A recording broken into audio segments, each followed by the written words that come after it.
Thank you guys for requesting that I do a tutorial on how to reload disposable cameras. And for those of you who stumbled upon this, why reload disposable camera, I actually do a lot of rock climbing. And so when I do that, I actually just put black and white film in a disposable camera. If it falls and breaks, it's not a big deal. I haven't lost any expensive gear. And it has sort of a cool effect in black and white, I think. So you can see some of my results here. But you don't want to see this. You just want to see how to reload a disposable camera. So that was really quick. Okay. So to reload disposable camera, you're going to need 4 things. You'll need the disposable camera, obviously. You'll need a film canister. For this, I'm using an expired roll of Kodak Tri-X. Normally, I use Ilford HP5 400 and push it one stop because the Kodak disposables that I have are meant for 800 speed film. And I like using black and white, but you can use whatever you want. Push it to 800 if you want to push FP4 to 800, be my guess. But I really like HP5, I like how it pushes, so that's what I use. You'll need your dark bag, and normally you'll do this in your dark bag, but we're going to do it just outside, obviously, so you can see it. Also, you're going to probably want to practice once or twice just with an expired roll of film before you actually do it in a bag and ruin everything. So when you have your disposable camera, you're going to notice that it has the clasps on the sides, and at least with Kodak, there's the one little tiny one on the top, which is really easy to break, and it's hidden underneath your sticker, so make sure you know where that is. Find the side ones, pop them open. Start to pull open the camera, not too fast, just being aware of that top little guy, and you can take it off. When you look at the back, you'll notice that there is the little cap that goes normally underneath the film canister. You need to remove that, and then you need to remove the bobbin. Now we'll take that bobbin and we'll notice the little teeth for the sprockets in the film. We're gonna load our film into it, and I usually just roll it until it reaches sprockets on both sides. Okay. You'll notice with disposable cameras that there's no rewind lever, because what's happening is actually as you advance the film, you're actually advancing it into the canister. So the real only trick to this is actually loading the film onto your little bobbin. Do we call it a bobbin in English? In French, we call it a bobbin. We load it onto our little bobbin, and as we advance it, it goes into the canister. So when you're done, you don't have to do anything special. You can just open up your camera in daylight and pull the canister right out. It's done. But the only trick is loading it onto this. Then I place that in the camera, and this might take a little practice to get used to seating that. And I gently lay the film canister in its little compartment.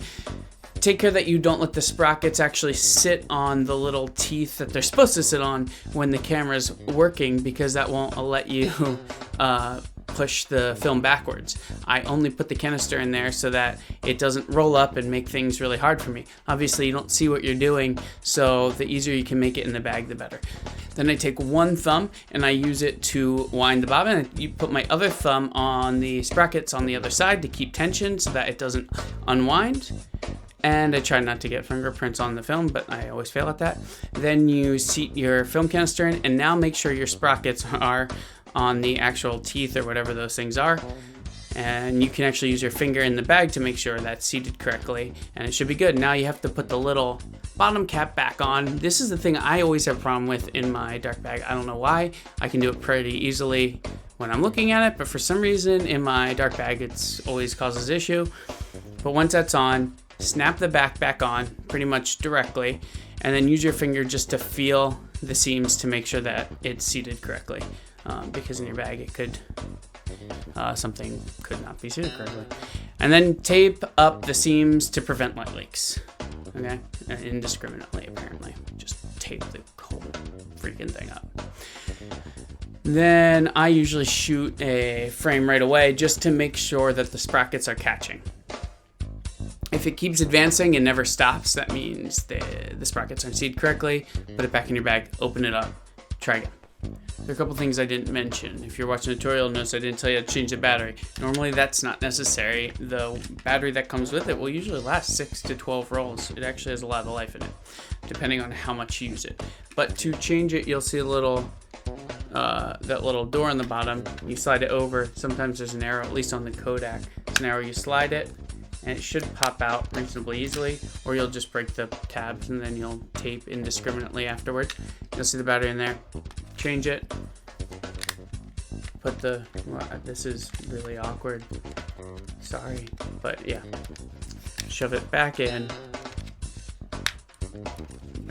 Or don't reload disposable cameras. Put it back in, slide it back over. Don't do it like that. What is going on? There you go. Slide it back over, and you're good. And then tape up the compartment because light can get in there. It doesn't really, but you need to be careful with these. Also, I jokingly quickly taped up the outside, but really do tape the seams. If it's really bright, that light gets in there. And as you notice, all the unused roll is just wrapped around this. It's not protected. It's not in the canister. So if you have the disposable loaded and sitting around, there's a chance that you could just get a lot of light leak. So don't do that. And also, you just might want to watch this. It's fun. Watch. You see that? Thank you guys for watching, and leave some comments if you want to see any kind of tutorial appertaining to, heck, I don't care. It doesn't have to be film photography. It can be absolutely anything. If you want to see a tutorial on anything, I'll see what I can do. Never elephant wrangled, but if enough of you comment, we'll try it.